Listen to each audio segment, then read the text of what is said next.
뭐냐면 일단은 8쪽에 19번부터 22번까지 국서지문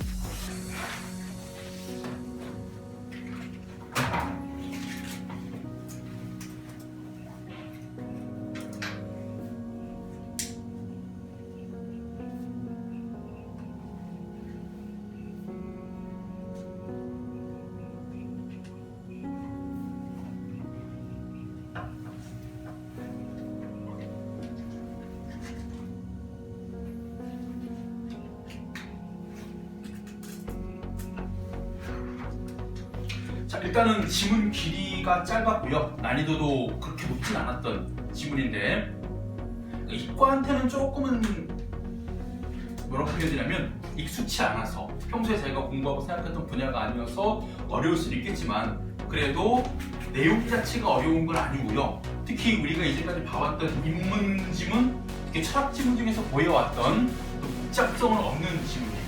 보도록 하겠습니다. 일단은 이게 갈래의 성격이, 글의 성격이 인문지문이면서 세부 분야로 한 번 더 들어가면 철학 분야의 지문이에요. 자, 그럴 때, 잘 보세요. 보통 우리가 철학 관련 분야 지문이 많이 나오는데 철학 분야 지문이 나오게 되면 철학은요, 어떤 사상을 이야기합니다. 그랬을 때 반드시 등장하는 게 철학가가 등장하고 그의 사상이라는 것이 제시가 되는데 요게 이 지문처럼 단편적으로 그냥 에피쿠로스라는 한 사람의 이론만 나오는 경우는 드물지. 원래는 뭐 두 사람의 서로 그죠 대조되는 견해를 비교하는 경우가 많이 나오는데 이번에는 그래도 좀 쉽게 한 사람의 사상만 제시를 했죠. 자, 그래서 이렇게 에피쿠로스라는 사람의 철학 사상이 나오고 있을 때 중요한 건 뭐냐면 그러면 다른 사상가가 나오진 않지만 이런 게 있어. 그치? 또 그런 사상이 대두되기 이전의 철학과 이후의 철학이 달라진 점. 우리 세상은 누구를 기준으로 하여 바뀌었다. 그 이전과 그 이후로 나뉘다 이런 얘기 하잖아요. 선생님이 중학교 2학년 때인가 TV를 딱 켰더니요. 특종 TV 연예라는 프로그램 속에 그 새로운 신인 가수들을 소개하는 프로그램이 있었어요. 거기에 모자를 쓰고 풀컬러의 그 반바지와 티셔츠를 입고 나온 3명의 그 남자 가수들이 있었는데 이상한 춤을 추고 이상한 소리를 막 노래 부르는 거예요. 그래서 그 평가단들이 되게 안 좋은 점수를 줬어요. 그 프로그램에 나온 출연진 역대 최저점을 받았던 그 애들이 서태지 아이들이었어요. 그리고 서태지 아이들은 대중문화를 서태지 아이들의 이전과 이후로 나뉜 그런 가수를 평가받아요. 이런 게 중요해. 그래서 철학도 마찬가지야. 그 철학가의 그 사상이 대두되기 이전과 이후. 그러면 보통 그 이전을 뭐라고 얘기하느냐? 이건 우리가 사회에서도 언급되는 용어고 과학에서도 사용되는 용어야. 전통적이라고 얘기해요. 어떤 철학가의 사상이 제기되기 이전의 사상을 전통적인 사상 이렇게 많이 부릅니다. 그래서 그런 전통적인 사상에 대해 가지고 좀 문제점을 발견하거나 그죠? 부족한 점을 찾아내 가지고 이 사람이 이건 아닌 것 같아. 요렇지 않을까라고 새로운 의견을 제시한 게 하나의 철학 사도가 되는 것이죠. 자, 보겠습니다. 일단은요. 그 본문을 먼저 읽기보다는 물론 뭐 본문을 약간 정도 봐도 돼요. 그랬을 때 뭐가 나오느냐? 고대 그리스 사람들 얘기가 나오고 어떤 결정론적 세계관 이런 게 나왔는데 에피쿠로스는 자연학을 바탕으로 뭔가를 주장했다. 그래서 에피쿠로스는 신이 인간 세계에 개입하지 않는다라는 이 신론적 관점을 주장하고 또 내가 봤더니 에피쿠로스는 뭐라고 얘기하느냐? 인간의 영혼은 육체와 함께 소멸된다. 그러므로 사후세계에 들어올 필요가 없다. 이런 얘기도 하고 그런 다음에 에피쿠로스의 자연학에 대한 설명을 하면서 우주의 모든 원리들은 필연적인 게 아니고 그냥 우연의 산물일 뿐이야. 그리고 마지막 단어 넘어가 보면 윤리학이라는 걸 제시하면서 인간의 궁극적인 행복으로 이끄는 그런 게 윤리학에 있다. 그래서 마지막으로 이 에피쿠로스의 철학은 이런 의의가 있다라고 제시하는 간략한 거예요. 그랬을 때 우리 19번 문제는요 거의 선불형 문제죠. 그때 중요한 게 하나 있습니다. 앞으로 이 지문 문제가 아니더라도 표제, 부제 이런 말 나오잖아. 이 글을 가지고 표제, 부제를 붙여본다 할 때 표제, 부제가 어디서 온 말이에요? 신문에서 온 말입니다. 우리 신문 기사가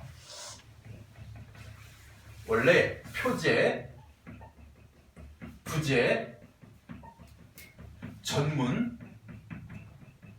본문 해서 4단계로 기사가 구성되는 게 가장 일본 패턴이고요. 가끔은 전문이 없는 기사도 있을 수 있어요. 부제가 없는 기사가 있을 수도 있고. 근데 중요한 건 뭐냐면 이때 표제건 부제건 모두 제목입니다. 제목은 제목인데 표제는요 대표되는 제목이에요.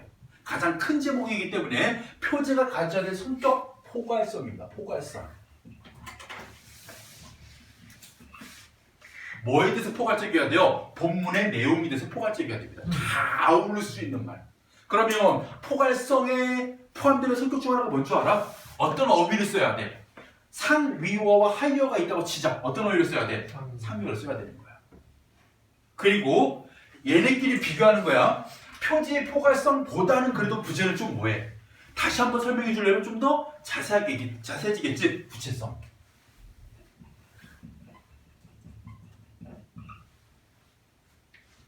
그래서 표제는 어떻게 해야 돼요? 본문의 내용에 대해 가지고 포괄적인 설명을 하고 부제는 그것에 대해 가지고 어떤 측면, 어떤 방향, 보통 뭐 해주냐면요.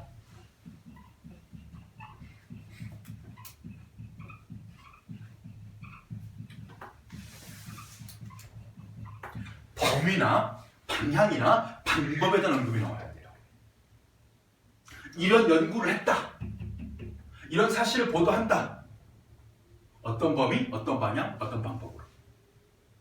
여러분 논문 같은 건 이런 방법으로 쓰여요. 무엇에 대한 연구 해가지고 과거 연구에는 고찰을 바탕으로 이런 식으로 많이 쓰잖아요. 논문 같은 경우. 자 보자. 일단 요걸 바로 풀 수 있어 얘들아. 우리가 금방 훑어본 내용을 봤을 때 일단은요. 에피쿠로스 사상이요. 일단 대두가 됩니다. 그랬을 때 얘가 왜 대두가 됐느냐예요. 바로 첫 번째 단락에 이런 말 나옵니다. 고대 그리스 사람들이 신에 의해서 우주가 운행된다고 믿는 결정론적 세계관 속에 살아왔습니다. 그러다 보니까 그 사람들이 신에 대해 두려워하기도 하고요. 혹은 신이 야기한다고 생각하는 자연재해나 천체현상에 대해서 두려움을 떨치지 못했죠. 그래서 이것을 떨쳐주기 위해서 그런 잘못된 믿음에서 벗어나게 하려고 뭐 한 거야? 에피쿠로스가 철학을 주장한 거야. 그러면 에피쿠로스 사상은요 이런 목적이 있었고요. 그러다가 마지막 내려가가지고 이런 의의가 있다. 어떤 의의가 있습니까? 바로 자신의 삶을 자율적이고 마지막 단락이야 주체적으로 살아갈 수 있는 길을 열어주었다. 쾌락주의적 윤리학을 바탕으로 해가지고 행복 실현을 추구할 수 있는 방안을 제시하였다. 이런 게 의의, 가치가 되겠지. 그러면 목적과 의의를 제시했고 중요한 건 이거야. 이 안에서 신과 인간의 관계 또는 인간과 우주에 대한 이해를 중심으로 뭐 했어 지금 범위, 방향, 방법을 얘기해 줬잖아. 그래서 2번이 가장 적절한 표제와 부제가 되겠죠.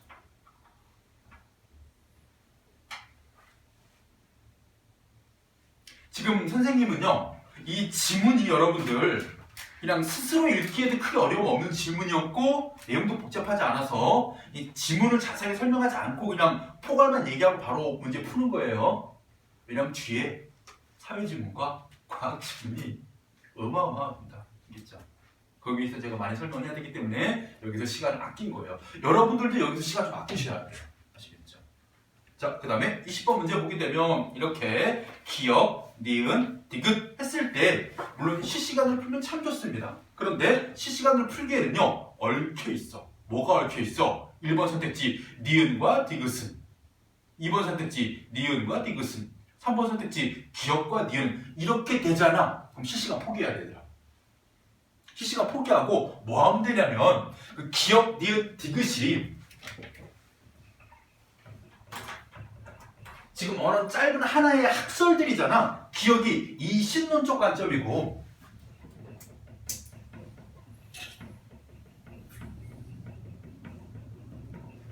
그 다음에 니은이 뭐였니? 이 자연학. 디귿이 윤리학이었어. 공통점은 뭐야? 우주다? 에피쿠로스가 주장한 거. 우주다. 인간의 두려움을 떨쳐내기 위해서 제시했던 것들. 이것들이 잘 봐야 얘들아. 그냥 실시간으로 풀면 안 풀리는데 이거는 가능하잖아. 바로 그것을 설명하고 있는 앞, 뒤 문장 정도의 줄을 그을 수는 있잖아. 줄만 그어두는 거야. 뭐에 대해 가지고? 개념에 대해 가지고. 알겠지? 자, 보자. 일단은 이 신론 바로 앞문장이죠. 신은 우주 사이의 중간 세계에 살며 인간 사이에 개입하지 않는답니다. 이 신론 속가점 핵심. 신은 인간 사이에 개입하지 않는다. 그러니까 이 신론 속가점 핵심이었고요.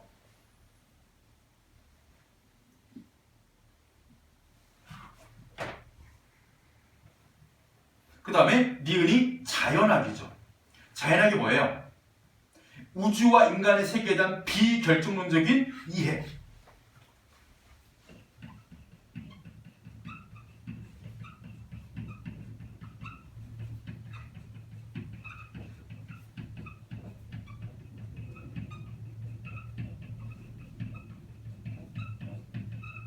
를 돕는 게 자연학이라고 나와 있어.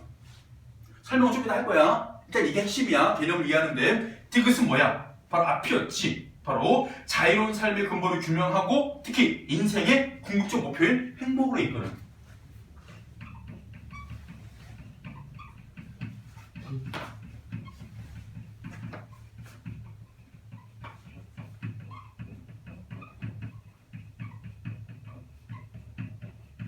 이 정도에는 줄을 그어둬야 돼. 그리고 20번 문제를 풀어야지. 자, 그랬을 때 잘 봐. 그냥 정말 이것만 가지고만 풀 수 있으면 이거는 수능이 아니야, 얘들아. 한 가지가 깔려 있어야 돼. 우리 이 19번 문제를 풀면서 하나 이해했던 거 있잖아. 에피쿠로스가 이런 주장을 한 근본적인 목적이 뭐야, 목적.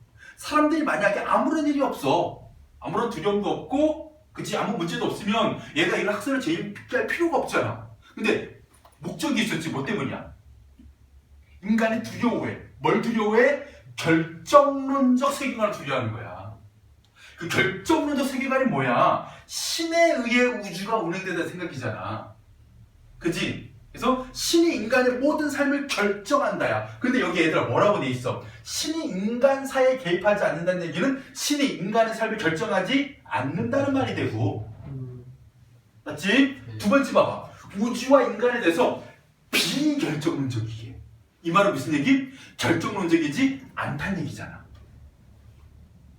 이해됐어? 그러면 여기는 기억과 니은은 공통점이 보이지? 어떤 공통점이 보여? 신이 인간에 개입하지 않는다. 신은 인간의 삶을 결정하지 않는다. 쉽게 말하면 결정론적 세계관이라는 잘못된 생각을 바꿔주는 근거가 되는 두 개의 학설이라는 얘기야. 이거는 그냥 나왔어. 선물이야. 디귿, 인간을 행복으로 이끌어준다 하면 답이 4번이 나오겠지. 그지? 4번의 기억, 니은은 인간의 잘못된 믿음, 이게 결정론적 세계관이야. 벗어날 수 있는 근거가 되는 것이었어. 그리고 이 윤리학 같은 경우는 인간이 행복에 이르도록 하는 방법을 제시해 주는 거예요. 그래서 답이 4번이 되고, 자, 그 다음에 21번 문제 같은 경우에는 우리가 조금 설명을 듣고 연습을 해봐야 되는 문제야. 윗글을 읽은 니들이 에피쿠로스에 대해서 비판한다고 할 때, 잘 봐, 우리가 비판.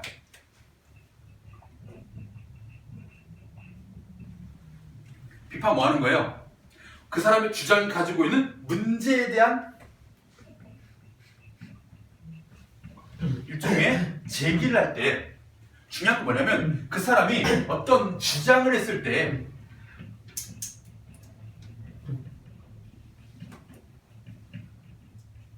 주장이 문제점을 제기하는 거거든요. 그러면 이때 조건 첫 번째가 뭔 줄 알아? 그 사람이 그런 말을 해야 문제 제기가 되는 거야. 만약에 수업 시간에 선생님이 야, 너 이리 나와. 왜요? 너 왜 이 새끼야 선생님만 욕하고 막 친구들 막 괴롭히고 그래? 제가 내 선생님 욕했나요? 욕하지 않았는데 막 욕했다고 하는 것도 잘못된 말인 것처럼 이 기억, 니은, 디귿, 리을 중에 여러 가지 패턴들이 좀 여러 패턴이라고 하기는 그렇지만 여러 가지의 어떤 층위가 다른 요소들이 등장해. 하나는 아예 하지도 않은 말, 또 하나는 하긴 했는데 그것에 대해 가지고 뒷설명이 부족한 말, 이런 식으로 나올 수 있어. 그랬을 때 비판 내용으로 적절한 것만 골라야 돼. 자, 기억 보자. 신이 분노와 호의로부터 자유로운 상태라면 인간의 세계에 개입을 하지 않는다는 뜻일 텐데 이 말은 나와 있어요. 인간의 세계에 개입하지 않는다. 근데 왜 신의 섭리에 따라 인간의 삶을 이해하려고 하는가? 자, 이때 잘 보세요. 이해하려고 한다의 주체가 누구? 에피쿠로스입니다. 에피쿠로스가 인간의 삶을 이해할 때 신의 섭리에 따라 이해했나요? 신의 섭리가 결정적인 세계관이고 이거는 고대 그리스인들의 생각이야. 에피쿠로스는 거기서 벗어나는 생각이야. 그러면 신의 섭리에 따라 삶을 이해하는 건 에피쿠로스가 한 적도 없는 말이거든. 그러면 기억은요, 에피쿠로스가 언급하지 않았기 때문에 문제제기도 할 수 없는 말입니다. 기억 빼야 돼요. 기억을 뺐더니 애들아 갑자기 우수수수 가르치기가 돼. 1번, 2번, 4번이 바로 나갑니다. 그러면 남은 게 뭐예요? 니은이 맞나 틀린다예요. 그래서 3번 할 것인가 5번 할 것인가. 니은 가보겠습니다. 원자가 법칙에서 벗어나 우연적인 운동을 한다는 것과 얘들 여기서 우연적 봐봐. 우연적. 우리가 이 뜻이 명확하게 기억이 나지 않으면 반대말 있지 반의 검증을 해보면 돼. 우연적인 반대말이 뭐예요? 필연적입니다.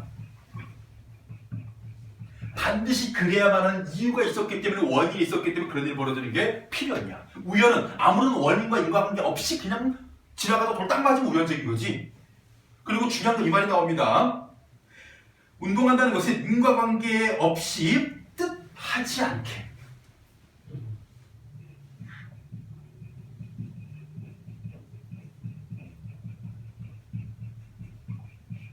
이거는 반대말을 하지 않고요. 다른 비슷한 말을 바꿔보겠습니다. 내가 뜻하지 않게 너에게 상처를 줬네. 내가 그런 뜻을 가지고 너에게 상처를 준 건 아니야. 내가 의도치 않게 너에게 상처를 줬네. 뜻하지 않게는 의도치 않게가 돼요.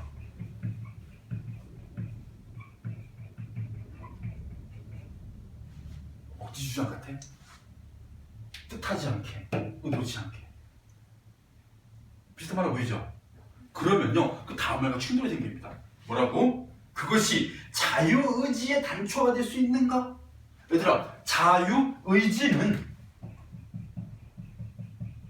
인간이 스스로 자유롭고 싶다는, 즉 신의 이러한 여러 가지 그 간섭이나 제약으로부터 벗어나서 인간의 주체가 되고 싶다는 게 자유의지거든? 너희들도 자유의지 있잖아. 너희들에게 지금 신은 부모지.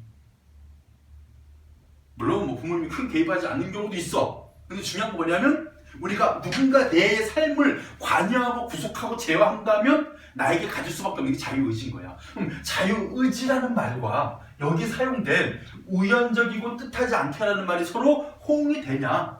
안 된다는 거야. 무슨 얘기냐면 여기에 지금 에피쿠로스는요, 우주는 우연적이다. 그리고 뜻하지 않게 움직인다. 라는 주장에서 그는 또 이런 얘기합니다. 인간은 자유의지를 가졌다. 라는 말이 지금 서로 모순관계에 있다. 그러므로 이 말 뭐 할 수 있습니까?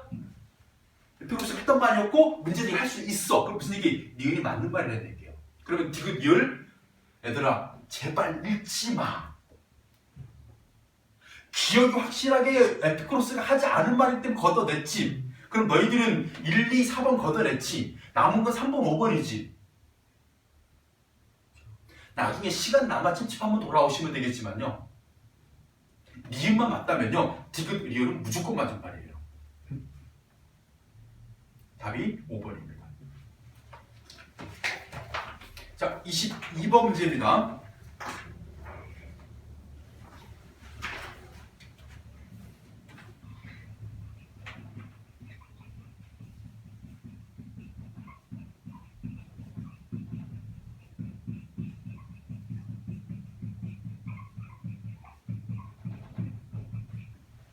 본문에 나와 있는 사상과 보기에 나와 있는 사상을 비교한다고 할 때, 자, 비교. 얘들아, 비교가 뭐야, 비교? 비교 뭐 하는 거? 견주는 거. 견주어서 뭐 하는 거? 어떤 점은 비슷한지, 어떤 점이 차이점이 있는지. 그래서 공통점과 차이점을 밝히는 거. 대조는 서로 완전 상대적인 거, 대립되는 거, 그러면서 어느 한쪽을 강조하는 거. 얘는 성선설을 주장했고 얘는 성악설을 주장했다. 그런데 내가 보기에는 인간은 악해. 그래서 나는 성악설이 더 오늘날 우리 교육에 맞다고 생각해. 라고 하면 그때 대조가 될 수 있어요. 어느 좀 강조하는. 근데 이때는 뭐 하고 있어? 에피쿠로스가 옳은 거야? 보기 관점 옳은 거야? 그런 거 없이 그냥 어떤 점에서 공통점이 있고 어떤 점 차이점이 있느냐라고 했을 때 잘 보세요. 신은 보기는 보고 있는 거야. 너는 에피쿠로스 알고 있으니까. 인간의 세계에 속해 있진 않으나. 요거는 아까 에피쿠로스 뭐라고 얘기했습니까? 여기에 뭐라고 얘기했어? 이 신론적 관점에서. 본문 가볼까? 개입하지 않는다. 얘들아, 본문 가볼까? 두 번째더라.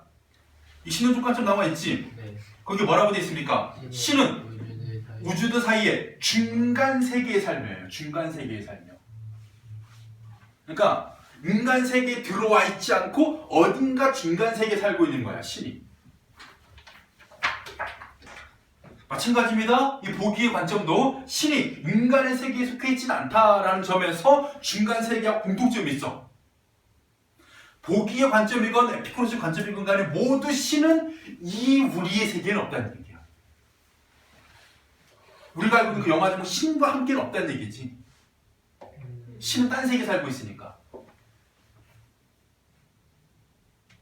그 다음에 그렇지만 모든 일에 목적인 존재라네. 모든 일의 목적이 신을 위하여, 신을 향하여, 신이 되기 위해. 이게 목적이래. 이거 좀 다른 점이네. 근데 여기서 은연중에 얘들아 공통점 하나 더 있어. 물어볼까? 신이 있어? 저한테요? 신이 있냐고. 실제 신이 있다고 생각하니? 있다고 생각하면 우리가 유신론자라고 하고요. 없다고 생각하면 무신론자라고 하죠. 무신론자? 나연? 태규? 있지 않을까요? 병면이? 끄덕거리고 있어. 야, 근데 재밌다. 이게 선생님 예전에 그런 게 있었어. 약간은 좀 그 고정관념 있지? 무슨 얘기냐면 바닷가에 사는 사람들 다 회를 좋아할 거야. 라든가 혹은 내 주위에도 그런 사람 많아. 선생님 출신이었잖아. 술 잘 먹을 거라는. 왜 선생님들 술 잘 먹잖아 이러면서 막 그런 사람들은 그럴 것이라는 생각. 우리 그 문과생들이 다 무신론자고 이과생들이 다 유신론자야. 진짜 재밌는 거네 이게 또. 아니요, 근데 그 생물적 파고들다 보면 그 깊이 들여다볼 때 어떤 규칙성을 보이니까 오히려 더 자세히 생명의 기원에 대해 파고들수록 그 진화론 쪽이 아닌 무언가 원래 설계도가 존재했을 것이다 그런 위견이 좀 대두되고 있는 입장이거든요. 요즘. 그러다 보니까 처음에 무슨 신하고까지 할 수 없지만 어떤 초월적 존재가 그 우리들에 대한 설계도를 마련해서 그게 점차 변형되고 뭐하고 한 게 현재의 우리가 아닌가 하는 의견이긴 한데 그러니까 100%의 진화는 아닌 것이다. 처음에 뭔가의 기반이 되는 건 있었을 것이다. 그 기반이 되기 위해서 뭔가 초월적 존재가 존재했을지도 모른다. 그래서 선생님이 생각했던 게 신은 없는데 몇 시간이야. 내가 얘기해야지. 그래서 수업할 신은 없는데 그렇다고 이게 진화로만 설명이 안 되는 거야. 그래서 제가 생각한 게 외계인일 것이다. 네. 왜 이 넓은 우주에 인간만 있다고 생각하면 너무 우주 공간이 낭비지 않니? 그러니까 신이라고는 모르겠는 초월적 존재는 존재할 거라고 생각하는데. 그래서 제가 요즘에 빠져서 보고 있는 웹툰 중 하나가 아도나이라고 그 앙처로에도 그래서 그 외계인의 존재 그런 이유가 되게 그런 게 있잖아. 너무 허무맹랑하면 이게 안 와닿는데 뭔가 그래서 좀 그런 생각을 해요. 외계인까지 왔니? 미안해. 그러니까 어쨌든 에피쿠로스도 그렇고 여기는 보기 관점도 그렇고 신은 있다야. 그러니까 인간 세계에 존재하지 않는다 혹은 중간 세계에 존재한다 어딘가 있다는 얘기잖아. 둘 다 신의 존재를 인정했다는 공통점도 존재해요. 그 다음 보겠습니다. 하늘과 땅 그리고 바다에는 모든 것들이 원인이며 일체의 훌륭함에 있어서도 탁월한 존재이지 언제나 신은 필연성을 따르는 지성을 조력자로 삼아 성장과 쇠퇴, 분리와 결합에 이어 모든 것들을 다루고 행복한 상태에 이르도록 이끈다네 신이시여. 이렇게 신의 절대적인 능력, 즉 신이 인간의 삶에 개입을 한다 안 한다? 한다 안 한다? 한다는 입장이잖아. 이끈다네라고 했잖아. 이끈다라고. 그죠? 그랬을 때 일단 공통점이 보이는 거야. 둘 다 신의 존재를 인정하고 있다. 이거 어디 나와 있어? 얘들아, 한번 봐봐. 모든 일의 목적인 존재, 혹은 불사하는 존재, 신의 존재를 모두 인정한다는 공통점이 있고, 또 공통점 있나요? 여기까지입니다. 나머지는 차이점이에요. 잘 보세요. 신을 모든 것들이 원인으로 보는 보기의 생각은 인간사의 개입을 부정하는 에피쿠로 사상과 차이점이 있고, 그래서 보기는 신의 개입, 그리고 에피쿠로스는 신의 개입이 없다. 1번 맞고요. 2번의 차이점도 맞습니다. 보기에서 신은요, 지성의 조력자이고 모든 것을 이끈다고 봤지만요, 에피쿠로스 사상에서는 우주를 우연의 산물이었기 때문에 결국 우연의 산물도 뭐로 봐야 돼? 얘들아, 우연의 산물, 우주와 인간의 비교도론적 이해도 신이 인간사에 개입하지 않는다는 근거가 돼요. 그래서 이것도 맞는 설명이 되고, 3번은 아까 했고, 4번 봐봐. 신이 모든 것들을 바로 행복한 상태에 도달한다고 하는 보기의 생각은 에피쿠로스는 뭐라고 얘기합니까? 인간이 자신에 의해서 완성된다고 본 사상, 바로 인간의 자유의지가 있고 자신의 삶의 주체가 되는 사상과 차이점이 있다. 여기까지는 맞아요.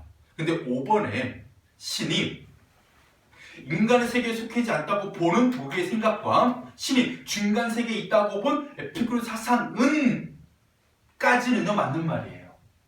그리고 요거를 뭐에? 신의 존재를 인정하는 공통점의 근거로 쓰지 않고 무슨 얘기를 했느냐? 신의 영향력이 인간 세계에 외부에서 온다고 보는 점이 공통점이 있군. 얘들아, 신의 영향력이 인간 세계 외부에서 온다는 보기 관점 아니고 에피쿠로스는 뭐라 그랬어? 외부에서 인간 세계로 신의 개입이 있지는 않다라고 했거든. 보기에만 적용되는 설명이고 에피쿠로스는 이거 하나 생각하면 돼. 금방 보기가 좀 읽었잖아. 그리고 문제 풀어보면 에피쿠로스가 뭔 얘기 했었지? 가물가물할 때가 있어. 그럼 빨리 돌아가가지고 에피쿠로스는 딱 하나야. 신은 인간사에 개입하지 않는다. 만 봤어도 5번이 걷어내지는 문제예요.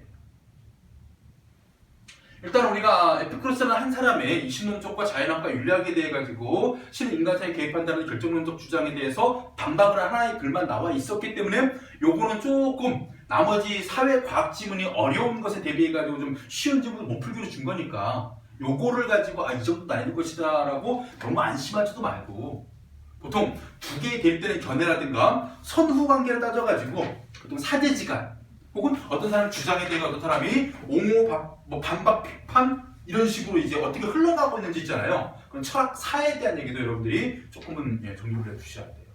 자, 이렇게 보고 그 다음에 어디로 갈 거냐? 27번부터 31번까지입니다.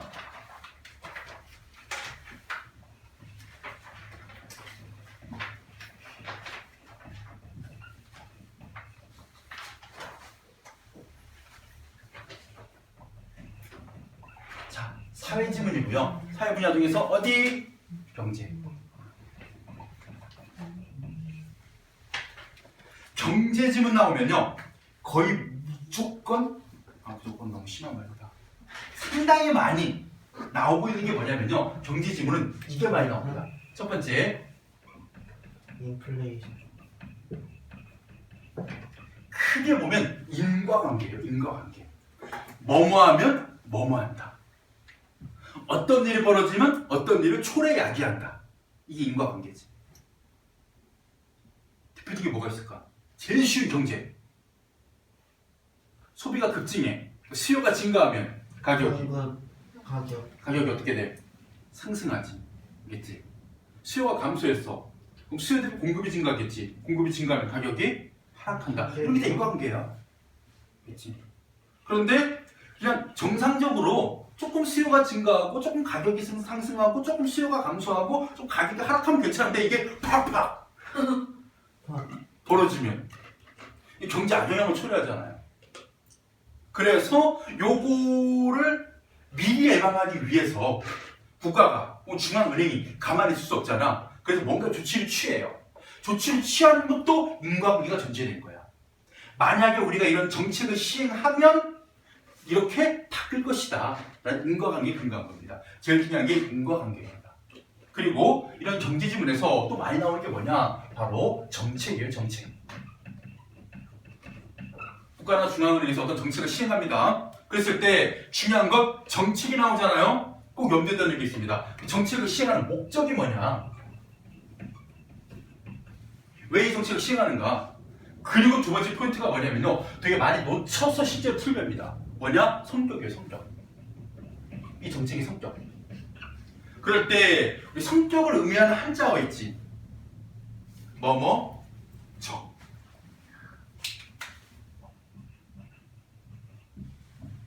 그러니까 주관적이다, 객관적이다, 일반적이다, 포괄적이다, 추상적이다, 관념적이다, 적적적적적 하는 이게 성격을 의미하는 말이에요. 요걸 캐치해 놓으셔야 돼요. 의외로 문제 잘 내, 얘들아.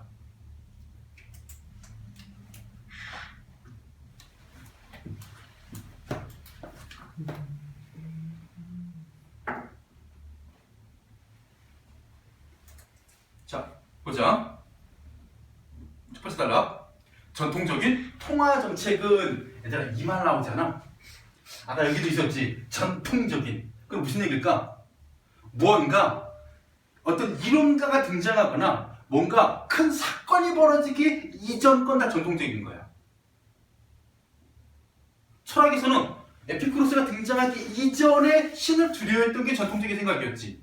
여기도 마찬가지. 자, 전통 통화 정책은 정책 금리를 활용하여 물가를 안정시키고 경제 안정을 도모하는 것을 목표로 한다. 그래서 중앙은행은 그다음 인과관계가 나옵니다. 경기가 과열되었을 때 어떻게 하느냐? 정책 금리 인상을 통해서 잘 보자. 누가 중앙은행이니?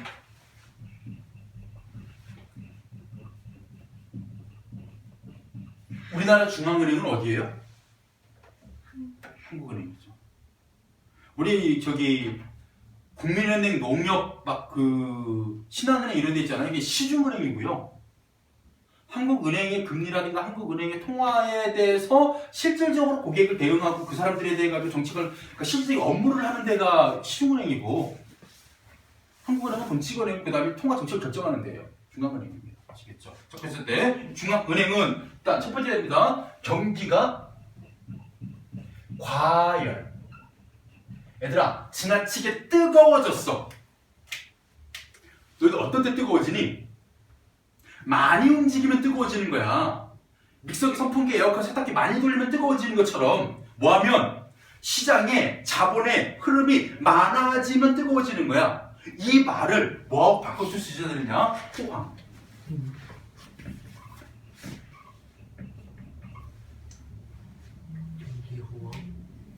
경기가 과열되는 게 호황인 상황이야. 근데 호황하면 좀 좋은 말로 들리잖아. 근데 너무 지나친 거. 지나친 호황을 뭐로 봐야 된다? 경기 과열로 봐야 됩니다. 그럼 어떻게 해야 돼요? 얘를 진정시켜야 되겠지? 그래서 진정시키기 위해서 뭐합니까? 정책 금리를 인상시켜요.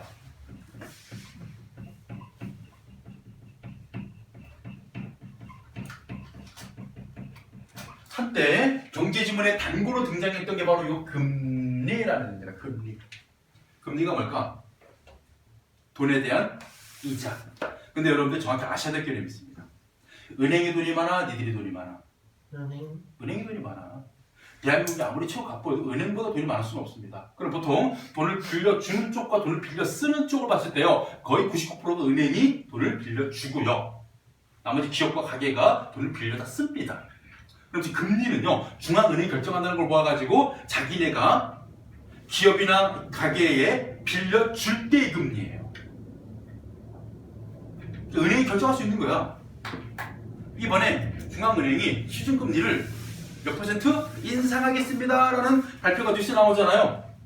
옛날 같으면 뭔 소리지 아무런 안 통했는데 이제부터 아셔야 되겠죠. 시중금리가 인상되고 있다는 얘기는 우리나라의 경기가 호황이기 때문에 진정시키기 위해서. 근데 요것도 아닌 거는 지문을 끝까지 읽어보면 알아요. 나중에 우리가 뭐 소비심리 위축이란 요인으로 인해 가지고 아무리 금리를 내려도 사람들이 대출을 안 하는 경우가 많아요. 그건 좀 이따 설명할 거고, 근데 일반적으로야, 전통적으로야 금리를 인상시켜. 앞으로 예전에 1억 빌려갈 때 이자를 뭐 1%밖에 안 받았는데 이제는 이자를 7% 올릴게. 그럼 예전에는 1억 고 가면 100만 원을 줘야 되는데 이자를 700만 원을 줘야 돼. 그럼 사람들이 덜 빌리려고 하지. 예전보다 이자가 비싸졌으니까. 그래서 금리를 인상시키면 어떻게 되느냐? 바로 시장 금리도 더불어 높아집니다. 이 시장 금리가 누구? 바로 국민은행 농협이 주고 있는 그 대출 금리예요. 가계비 기업에 대한 대출 감소.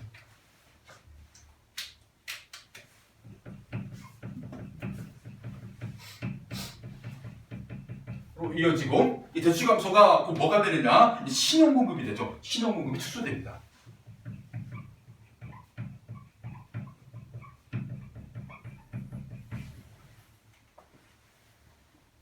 그래서 신용 공급의 축소는 경제 내 수요를 줄여서 물가를 안정시킨다.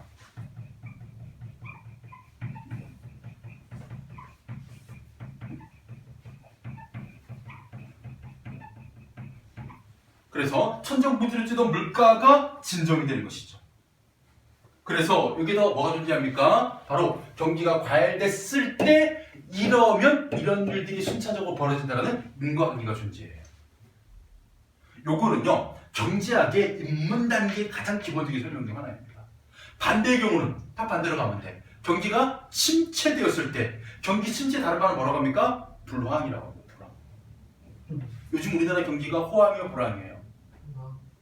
여러분들 요즘 불경기다 막 이런 말 들어봤죠? 그죠? 이게 침체기예요 지금. 그러면 중앙은행에서 뭐 해야 됩니까? 정책금리를 인하해야 돼요. 그래서 대출을 증가시켜야 됩니다. 반대가 시켜야 돼요. 신용 공급을 확대해야 돼요. 신용 공급 확대되면 어떻게 합니까? 사람들 막 돈 빌려가요. 돈 빌려가서 뭐 합니까? 기업에서 물건 더 찍어내요. 사람도 더 많이 채용합니다. 그러면 사람들이 직장에 취직한 다음에 돈 벌어가지고 돈을 또 써요. 돈의 이 흐름이 더 커지는 그런 뭡니까? 이 물가 안정을 통해 가지고 경기가 부양되는 효과. 그래서 이 불황이 호황으로 돌아서는 효과가 있을 거다라고 생각하는 게 전통적인 이 통화 정책이죠. 자, 그 다음에 두 번째 보겠습니다. 첫 번째 단락 얘기고요. 두 번째 단락 가보면 이번 통화 정책 말고 금융을 통화정책의 전달 경로로서만 보는 전통적 경제학에서는 금융정책이, 금융감독정책이, 자, 금융감독정책. 이거는 통화정책이고요. 돈의 흐름에 대한 정책. 이번에는 금융감독정책이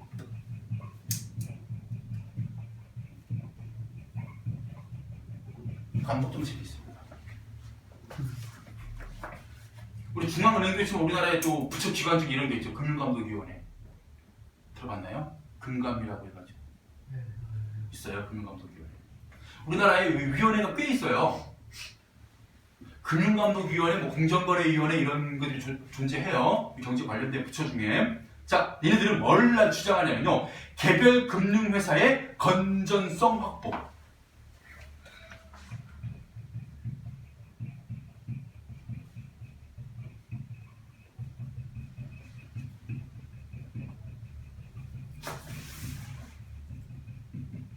를 추구하는 정책을 펴니다. 개별 금융회사. 은행과 금융회사 다른 거예요. 근데 요즘에 금융회사 거의 보기 힘듭니다. 예전에는 있었어요, 금융회사들이. 그러니까 영화를 보여주면 참 여러분 이해가 빠를 텐데요. 그 국가부도의 날이라는 영화가 있어요, 예전에. 김혜수 나오고 그 유아인도 나오지?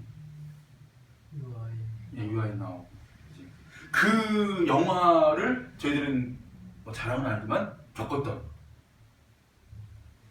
그리고 예전에 응답하라 1994 응사 그 쓰레기 나오고 치봉 나오고 그 시리즈에 그러니까 고아라 나올 때 고아라가 딱 그 이 피해자로 나와요.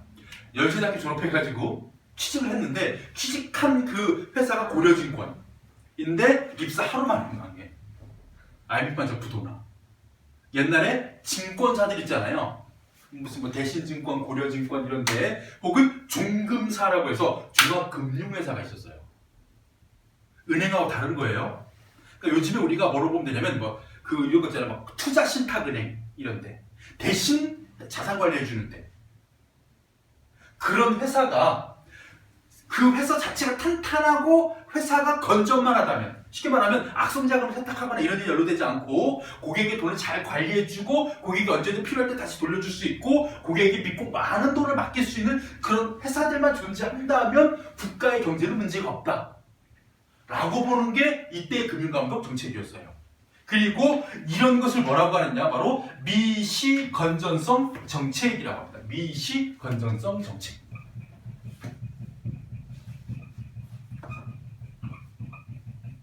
그리고 이렇게 선생님이 자세하게 설명하는 이유가 여러분들이 자세하게 알아야 될 내용이죠. 이게 바로 기억이었습니다. 미시건전성 정책. 미시적인 방법.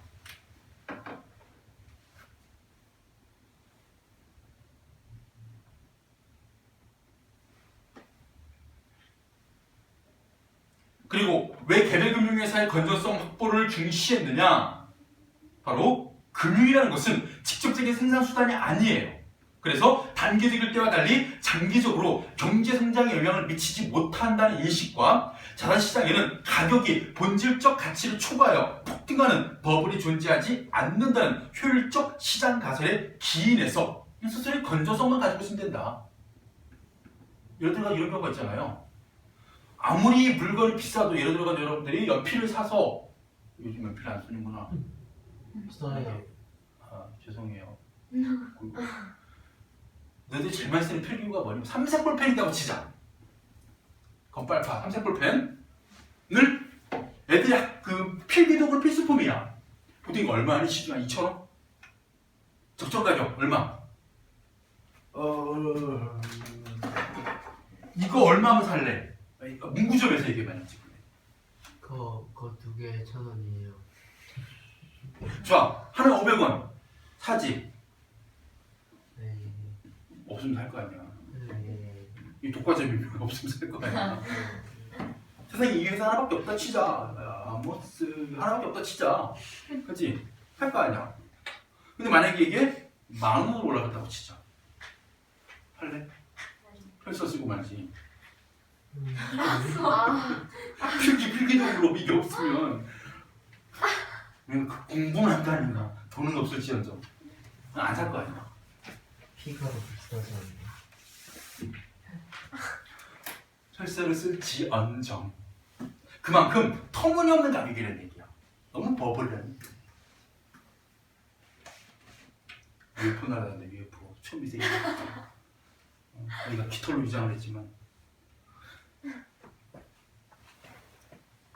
자, 봐봐.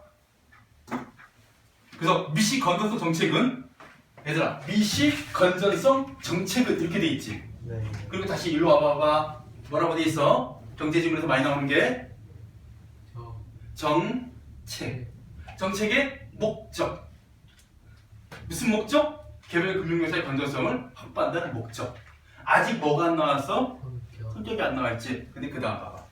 뭐라고 돼 있어? 개별 금융회사의 건전성에 대한 예방적 규제 얘는 아예 대놓고 성격 이런 말 나와 있잖아. 그러면 미시 건전성 정책의 성격은 뭐예요? 예방적 규제 성격이에요.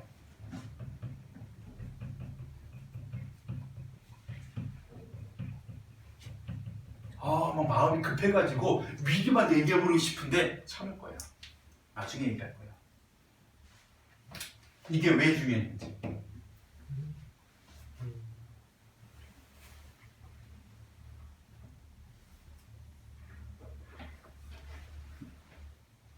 아니, 내가 졌어. 28번 문제 봐봐. 기업 미시 니은 것이지. 네. 니은 것이 건전성 정책이잖아. 둘 다 정책이잖아. 네. 했을 때 1번 뭐에 대한 얘기? 이런 걸 통해서 이런 것을 달성하고자 한다. 뭐야? 정책의 목적. 목적. 3번 기억은 니은과 달리 그다음 뭐가 나와? 예방적 규제 성격 나왔지. 그랬더니 기억은 나와있지. 니은 가봐봐. 것이 건전성 정책. 근데 그 주위에 아무리 찾아도 예방이란 말은 안 나와있잖아. 근데 세 번째 단락만 것이 건전성 정책이 아니라 네 번째, 다섯 번째 단락까지 계속 이어지고 있지. 네 번째 단락 끝에 세 번째 줄 봐봐.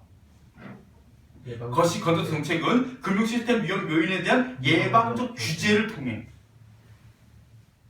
이것도 어떤 성격을 지니고 있다는 얘기야? 예방적 규제의 성격을 지니고 있다는 얘기야. 그러면 두 정책의 공통점이야.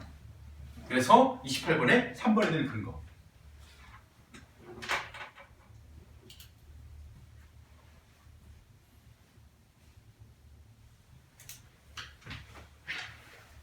미시와 거시는 어떤 여러 가지 규모의 차이지 이런 성격이 다른 건 아니야. 알겠지? 솔직히 말해가지고 이런 경우 있잖아. 금융정책 같은 경우나 이런 통화정책 같은 경우에 제일 중요한 게 뭔지 알아? 아프기 전에 미리 막는 거야. 일이 터지기 전에. 그러면 정책은요 보통 사후 정책보다는요 사전에 예방하는 성격이 되게 많을 수밖에 없는 거예요. 그렇지 않아? 근데 예방도 좀 왜 하는데? 그지? 우리가 미리 아프기 전에 아프면 죽을 수도 있거든. 자, 그래서 뭐에 대한 이야기? 미시 건전성 정책에 대한 얘기까지 했죠. 정리해보면 바로 이 앞에 내용은요 뭐에 대한 이야기? 전통적인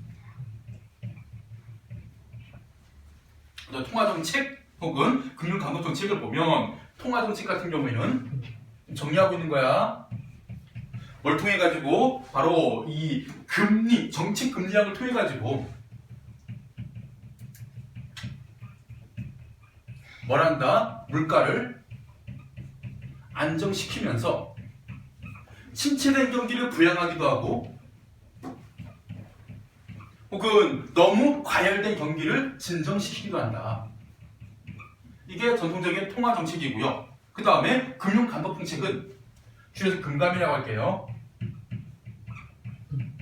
뭘 통해 가지고 바로 이 금융 안정을 위해서 미시 건전성 정책을 통해 가지고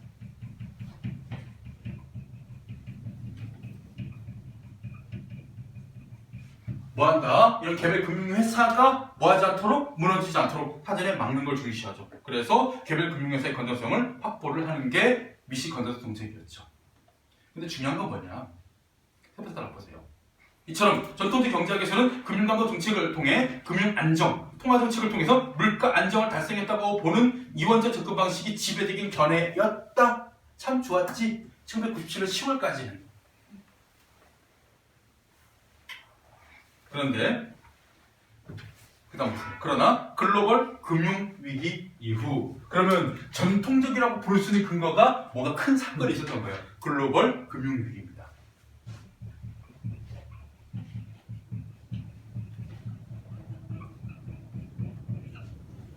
참 말이 많아요. 이거를요 다른 말로 바꾸면 뭐가 됩니까? 외환 위기.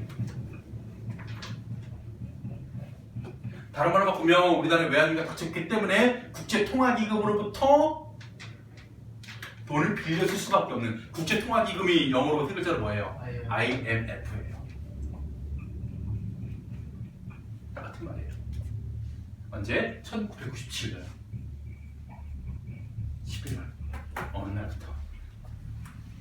참고로 가장 근본적인 것 중 하나가 외환입니다. 외환. 국내 외환 보유고가 떨어지면 떨어질수록 이거 알아둬야 돼. 자주 나와. 왜 우리나라의 외환 보유고가 적으면 나라가 위기가 경제 위기가 올까? 그 다른 나라와의 거래가 어려워서 다른 나라의 거래가 왜 어려울까요? 그 신용도가 부족하고 신용도 문제도 있고 또 직접적인 이유 하나가 있습니다. 우리나라의 경제의 원료의 대부분 중 하나가 뭐냐면 석유 같은 거거든요. 외국 기업 외국에 사와야 되잖아요. 걔네한테 1,000원짜리 10,000원짜리 좀 안 받아요. 신사임당 좀 안 받아요. 그러니까 신사임당 막 싸주고 와가지고 우리나라 돈인데 이거 원인데 이걸로 기름 좀 줘. 달러로 줘야 돼요. 쉽게 말하면 우리나라에 달러가 없으면 외국 가서 석유를 못 사와요. 이해되세요? 수입이 안 돼요. 원료 수입이. 원료 수입이 안 되면 우리나라 어떻게 해야 돼요? 공장 문 닫아야 돼요. 기업 문 닫아야 되고. 근데 기업들이 우리나라의 그 몇 대 그 유수 기업들이 다 무너지고 그때 대우가 무너진 거예요. 얼마 전에 그 대우로 김우중 회장 돌아가셨는데 그때 대우가 망하기 시작합니다. 그 탄탄했던 기업이. 그래서 외환 보유고가 되게 중요해요. 이게 딱 터지니까 사람들이 전통적인 이런 통화정책, 금융감독 정책으로는 안 되는구나. 미안해. 특히 이때 이 금융회사는 다 망해요. 이때 다.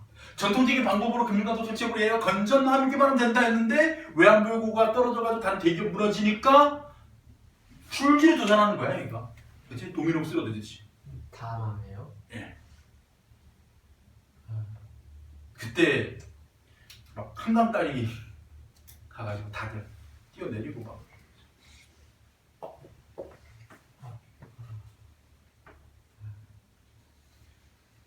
저는 이게 좀 미안하죠. 우리 선배 세대에게. 저는 그때 군대에 있었어요. 군대에 있다 보니까 직접적인 타격을 못 받았어요. 진짜 미안한 얘기인데요. 저는요. 딱 IMF 징후가 없을 때 군대를 가서 끝나고 나면 97년 5월에 군대 갔기 때문에 징후조차 없었습니다. 그리고 IMF 끝나고 제대했어요. 99년에 제대했습니다. 김대중 대통령을 11월에 뽑았어요. 제가 투표해가지고. 저도 한 표 가담했습니다. 그리고 김대중 대통령이 국민들과 함께 왜 금을 모았을까요? 금은. 얘들아, 금은 모든 나라의 공통화폐가 될 수 있는 거야. 희소성도 그치. 그래서 금값이 올라가 그때. 싸졌지 엄밀히 말하면. 사람들이 그 금을 가지고 이제 그 얻을 수 있는 그 이익이 줄어들 때에도 불구하고 다 내놓은 거야. 그때. 그래서 금모기를 통해 가지고 이 외환에 맞먹는 그런 자본을 만들 수 있게 된 거예요. 금은 받아주거든. 그래서 외환위기를 벗어난. 그러니까 중앙정부의 기지와 국민들의 협력. 우리나라 옛날에 한번 살이 있었죠. 부채보상운동이라고. 그죠? 그 우리나라 이런 거 잘해요. 일본 해줄 때. 네, 맞아. 자, 어찌됐든 간에 이 이후 금융 시스템이 와해되고 경제 불안이 확산되면서 기존의 접근 방식이 뭐예요? 전통적인 정책이죠. 이에 대한 자아성, 스스로에 대한 반성이 일어나기 시작합니다. 이 당시 경기 부양을 목적으로 한 중앙은행의 저금리 정책이 어떻게 됐냐면요. 잘 봐봐. 외환위기가 오자 저금리 정책을 썼다는 얘기는 무슨 얘기일까요? 경기가 침체됐기 때문에 저금리 정책을 쓴 거예요. 금리를 인하시켜서 대출을 증가시키기 위한 거예요. 알겠지? 썼는데 중요한 건 뭐냐면 그럼 우리가 일반적인 전통적이랑 뭐가 일어나야 돼요? 저금리면 대출이 확대돼야 되잖아요. 그런 일이 벌어지지 않는 거예요. 그래서 어떻게 됐다? 저금리 정책이 오히려 자산 가격 버블에 따른 금융 불안을 야기한 겁니다. 그래서 경제 안정이 훼손될 수 있다는데 공감대가 형성되는 거예요. 오히려 금리를 낮추는 것이 쉽게 말하면 어떤 그 재산에 대한 가치를 떨어뜨리게 되는 거야. 그러면 기존에 자기가 집이라든가 토지라든가 이 동산, 부동산 소유한 사람들이 있을 거 아니야. 중앙은행이 정책적으로 계속 금리를 낮춰버리면 이 사람들도 내가 가진 재산 자체가 값어치가 떨어지고 있네? 라는 불안심을 조장하고 있는 거야. 불안심. 이 금리가 떨어지면 실존하는 재산. 그러니까 내 재산의 담보 가치도 떨어지는 거지, 같이. 아 그런데 담보 가치가 떨어지네. 그러니까 그래서 함부로 이걸 금리를 인상 인하를 못하는 거예요. 함부로. 단순하게 산술적으로 올리면 떨어지고 떨어뜨리면 올리고 이렇게 되는 게 아니라 시소타기 하는 게 아니라 묘한 그 이전의 경험에 폭풍이 남아 있어가지고 사람들이 불안 심리는요. 사람들이 안심보다 불안 심리가 훨씬 빠르고 강력하고 오래 가요. 나쁜 적도 오래 그치. 내가 너한테 해준 거 아니 받은 거 기억 안 나고 해준 거 당한 것만 기억나는 것처럼 막 우리 그러잖아, 그치? 헤어지고 나면. 자, 또한 금융회사가 대형화되면서 개별 금융회사의 부실이 금융 시스템의 붕괴를 야기할 수 있게 됨에 따라 금융회사 규모가 금융 안정의 새로운 위험 요인으로 등장했다. 이런 기존의 정책은 결국 금융 안정을 확보할 수 없게 되었다. 그래서 어떻게 됐다? 미시 건전성 정책에 거시 건전성 정책이 추가된 금융안정 정책. 그럼 무슨 얘기냐? 글로벌 금융위기 이전의 전통적인 방식과 그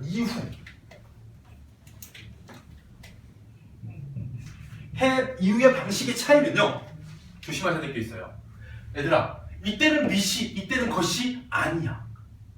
미시 플러스 거시. 그죠? 미시 플러스 거시인 거예요. 자, 정리해보자. 자, 이후에는 통화정책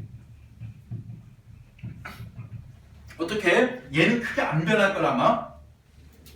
자, 일단은 보자. 미시 건전성 정책에 거시 건전 정책에 추가된 금융감독 정책과 물가 안정을 위한 통화 정책 간의 상호 보완을 통해 뭐냐면 기존의 정책 금리를 통해서 물가를 안정시키는 건 그대로 가. 대신에 금융감독을 기존의 미시 정책 여기까지는 전통적인 방법 그대로예요. 근데 달라진 점이 있다면 이거지. 여기다가 뭐를 추가해? 거시적인 건전성 정책을 추가하고 또 하나 조건이 더 있습니다. 기존에요. 통화정책과 금융감독 정책이 분리가 돼 있었다면 이때는 뭐 해야 돼? 이 두 개를 서로 상호 보완. 그치 상호 보완 관계로.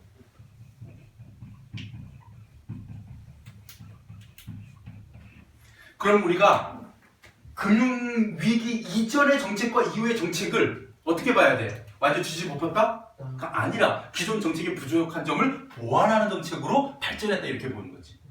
그러면 이때 거시 정책은 뭐였냐? 자 보겠습니다. 거시 정책. 자 거시 건전성이란 거기지? 개별 금융회사 차원이 아니라 금융 시스템 차원의 위기 가능성이 낮아 건전한 상태를 말한다. 금융 시스템 안정이에요. 금융 시스템 안정.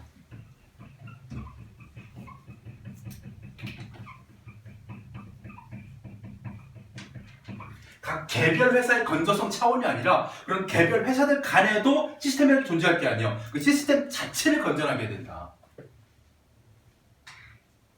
쉽게 말하면 이런 거예요. 학교들이 존재해.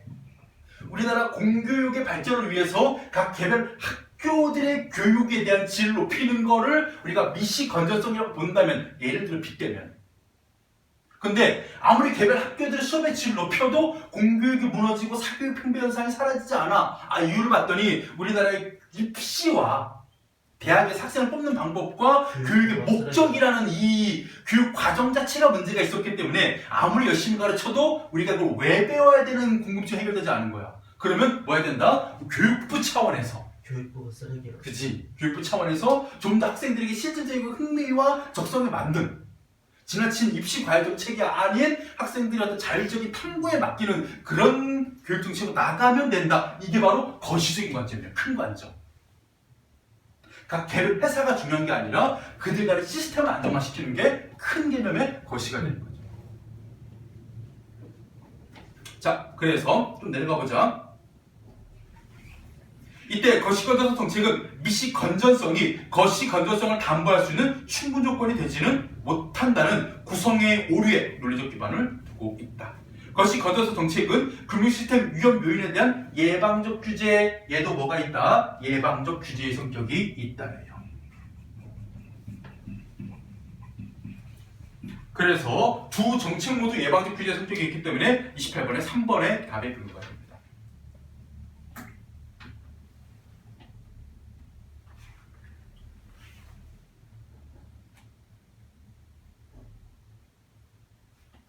자, 다음에 다섯 번째 단락. 거시 건전성 정책의 목표를 효과적으로 달성하기 위해서 경기 변동과 금융 시스템 위험 요인 간의 상관관계를 감안한 정책 수단이 도입이 필요하다. 무슨 관계? 상관관계예요. 경기 변동과 요거의 경기 변동과 밑에는 뭐야? 금융 시스템 위험 요인 간의 상관관계를 감안한 도입. 그래서 어떻게 하느냐? 금융 시스템 위험 요인은 경기 수능성을 지닌다. 무슨 얘기냐? 경기가 호황일 때 금융회사들이 대출을 늘려버려요. 그래서 신용 공급을 팽창시켜버립니다. 그러다 보니까 자산 가격이 급등을 해요. 여러분 막 아파트 가격 막 서울에 갔더니 아파트 가격이 막 롯데 1등도 못 사는 가격들이 막 25억짜리 아파트, 30억짜리 아파트 엄청나게 집값 폭등하는 거. 이는 다시 경기를 더 과열시키는 반면 불황일 때는 그 반대의 상황이 일어나게 된답니다. 무슨 얘기냐? 경기가 호황일 때 오히려 더 대출이 증가되는 반대 상황이 벌어지고 경기가 불황일 때 반대 상황이 벌어지는 문제를 예방하기 위해서 뭐가 있냐? 경기 대응 완충 자본제도라는 게 등장해요.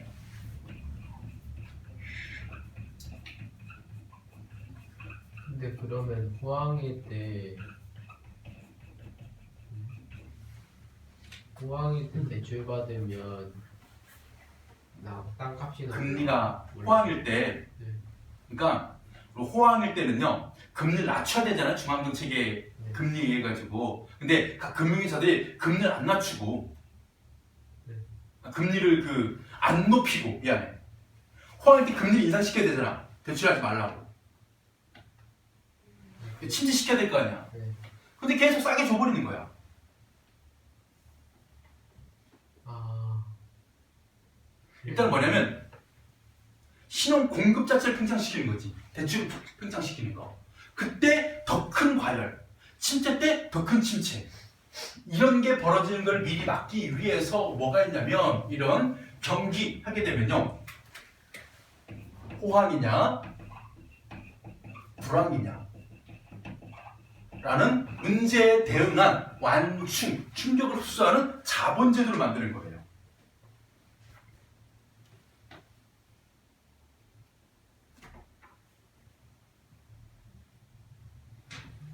그래서 어떻게 하냐, 경기 과열기일 때, 지나치게 돈이 많이 들고 있을 때 금융회사로 하여금 최저 자기 자본에다가 추가적인 자기 자본인 완충 자본을 쌓도록, 적립하도록, 누적하도록, 그렇게 해서 과도한 신용 팽창을 억제시키는 제도가 바로 여기에 있는 경기 대응 완충 자본 제도의 개념이에요.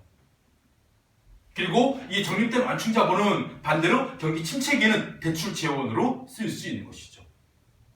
무슨 얘기냐면 이 금융회사도 마찬가지야.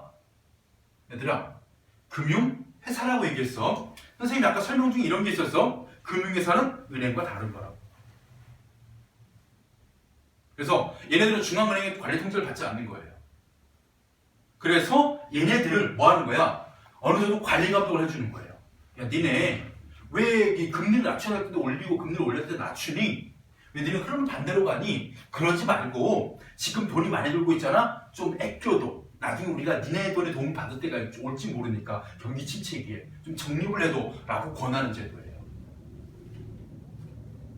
자, 27번 문제 보겠습니다. 물결을 통해 알 수 있는 것. 이거는요, 세 번째 단락에 그러나 글로벌 금융위기 이후 부분만 잘 봐도 풀리는 문제예요. 4번 보세요. 글로벌 금융위기 이후에는 정책금리 인하가 경제 안정을 훼손하는 요인이 될 수 있다고 보았다. 거기 보시면 세 번째 단락 다섯 번째 줄 끝부분에 이 당시 경기 부양을 목적으로 한 중앙은행의 저금리 정책이 뭘 초래한다 그랬습니까? 금리 인하가 자산가격 버블에 따른 금융 불안을 야기하여 경제 안정이 훼손될 수 있다는 데 공감대 형성됐다. 훼손의 요인이 될 수 있다고 보았다. 요것만 맞는 설명이 됩니다.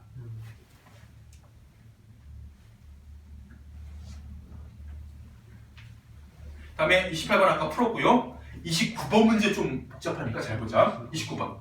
자, 미시 건전성 정책과 거시 건전성 정책 간에는 정책적 수단 운용에서 입장 차이가 존재한다. 그 다음에 잘 봐봐. 경기가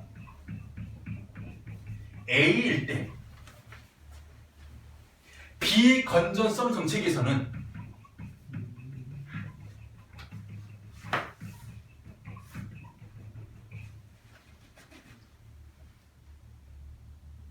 완충 자본을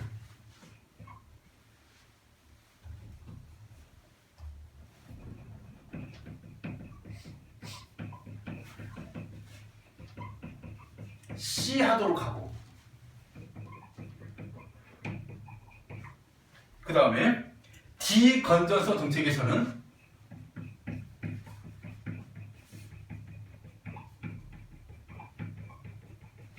뭐하냐면 그 최소 수준의 이상의 자기 자본을 유지하도록 개별 금융회사의 건전성 확보,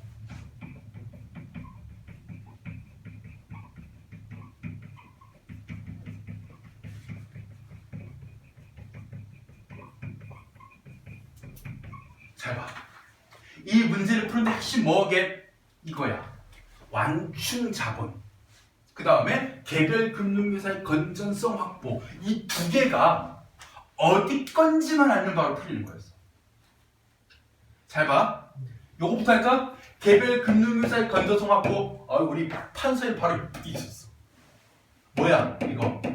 금융감독 정책 중에서 어떤 정책? 위시. 그지? 미시 건전성 정책이야. 그럼 뒤에는 뭐가 들어가야 되더라? 미시가 들어가야 돼. 미시.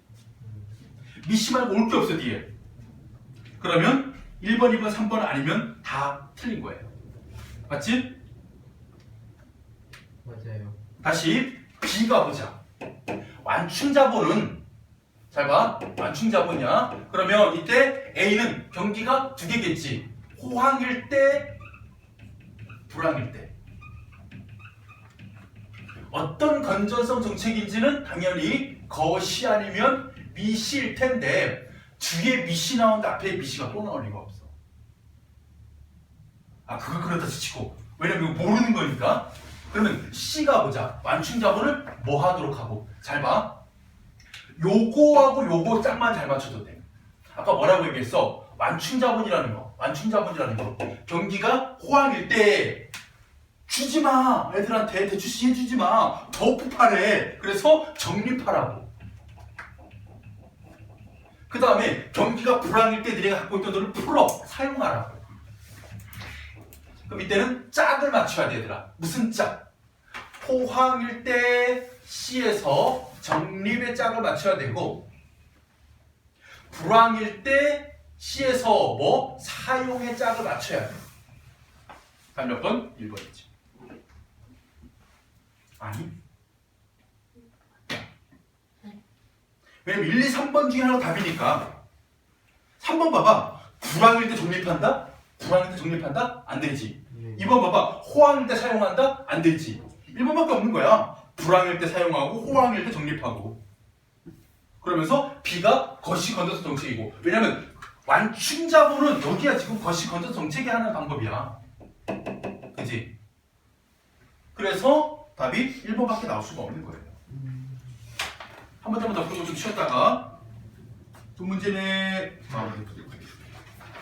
두 문제였습니다. 30번. 자, 윗글과 보기에 대한 예로 적절하다는 것. 보기. 현실에서의 통화정책은 실제 우리 통화정책이야. 경기에 대해서 비대칭적이다.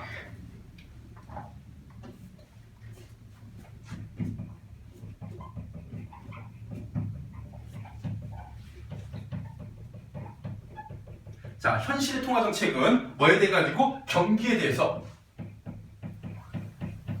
비대칭적이다. 무슨 얘기냐면 경기로 호황하면 불황이에요. 호황일 때 효과와 불황일 때 효과가 똑같지 않다는 얘기입니다. 무슨 얘기 아시겠죠? 자, 보자. 통화정책은 경기 과열을 억제하는 데 효과적이래요.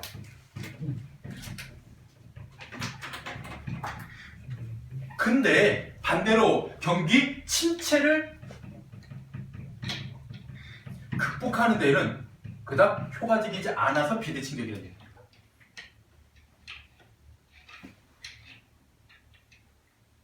그 얘가 이 침체를 극복하려고 중앙은행이 정책금리를 인하시켜서 은행의 대출을 늘려서 신용복을 확대하려고 해도 가계의 소비 심리가 위축되었을 경우,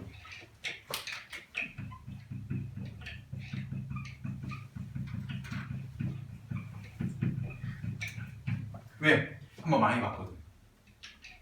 당해봤거든. 경기 침체 불경기를. 그래서 아무리 은행에서 싼 이자로 돈을 빌려준다고 해도 섣불리 못 꾸는 거야. 이거 못 갚을까봐. 그지? 나아질까봐. 힘든 요인.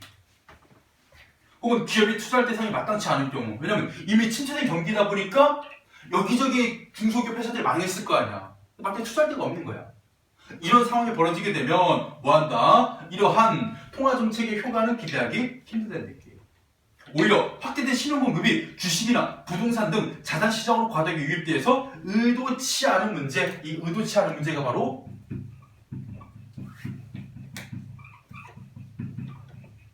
오늘 의도 여러 번 나옵니다. 의도치 않게, 의도치 않은.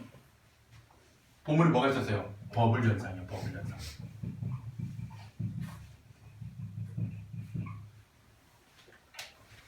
아까 선생님이 말 반대로 한 거 있다. 뭐야? 집값이 과도하게 가격 이상으로 막 폭등하는 게 버블 현상이야. 거품 경제. 아, 거품. 터무니없이 가격이 비싸지는 거. 막 자본 유입돼가지고. 그래서 경제학자들은 경제 주체들이 이런 상황에 대해서 뭐라고 얘기하느냐. 비대칭적으로 반응하기 때문에 끈 밀어올리기다.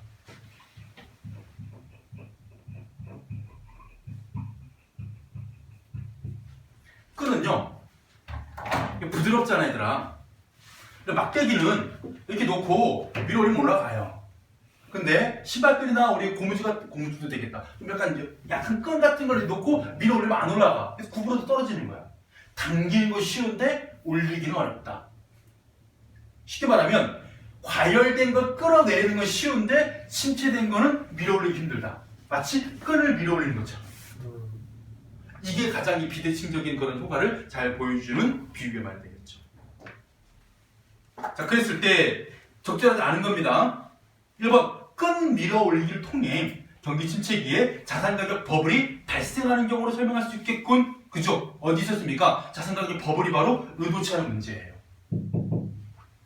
현실에서 경기가 침체될 경우 정책금리 인하에 따른 경기 부양 효과는 경기 침체 때 경기 부양 효과 뭐가 있습니까? 바로 아까 얘기했던 그런 대출 확대거든요. 근데 중요한 건 뭐라 그랬어? 가계의 소비 심리 위축 때문에 경제 주체의 심리에 따라서 뭐하게 되는 거예요? 효과가 없을 수 있기 때문에 이게 비대칭적인 것이죠. 3번, 끈 밀어올리기가 있을 경우, 비대칭적일 경우 경기 침체기에 금융 안정을 달성하려면 경기 대응 완충 자본제도의 도입. 아까 경기 대응 완충 자본이 언제 쓰이는 거냐면 본문에 호황일 때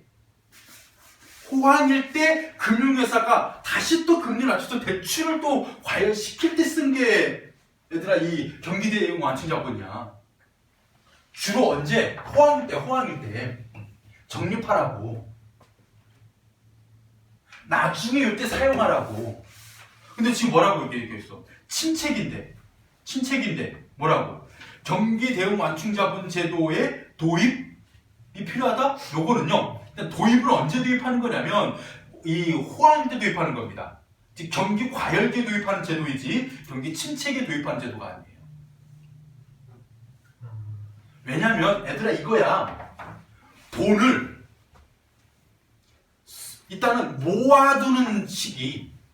사람들한테 빌려주지 말고 모아둬라고 말한다는 거 무슨 얘기냐면요. 나중에 쓴다예요. 근데 만약에 이 여기 있는 경기 대응 완충 자본을요. 불황, 침체기에 사용한다? 그럼 돈은 언제 모은 거야? 그게 먼저 조건이 성립하지 않잖아요. 그러니까는 지금 빌려주지 말고 갖고 있어 라고 하는 제도를 도입한 이유는 호황이라는 조건인 거예요. 그래서 답이 3번이 되는 겁니다. 반대로 말하는 거예요. 경기 호황기여야 됩니다.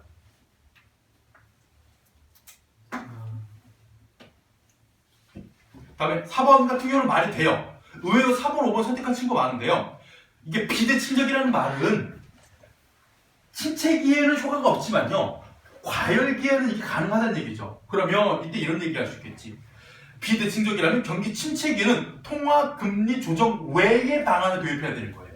이게 효과가 없으니까. 그리고 비대칭적이라면 금리 인상은 뭐예요 여러분들이? 금리를 왜 인상시킵니까? 바로 호황일 때예요. 호황일 때는 뭐라고 했습니까? 효과가 있다고 그랬잖아요. 5번. 그래서 신용 공급을 축소시킴으로써 경기 진정이 돼요. 호황일 때는 효과가 있다는 얘기죠. 그래서 5번도 맞는 설명입니다.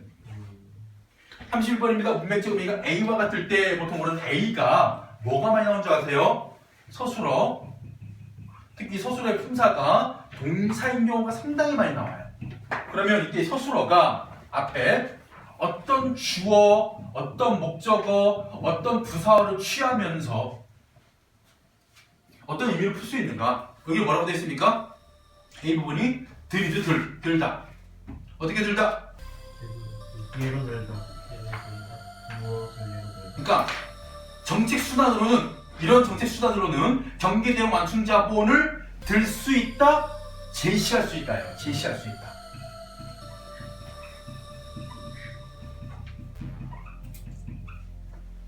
그러니까 어떤 것의 근거, 증거, 이유로 제시하다라는 의미의 들다예요. 그럼 여기에서 뭐가 될까요? 2번이 되겠죠. 그는 목격자 진술을 자신의 증거로 제시하고 있다. 답 2번이.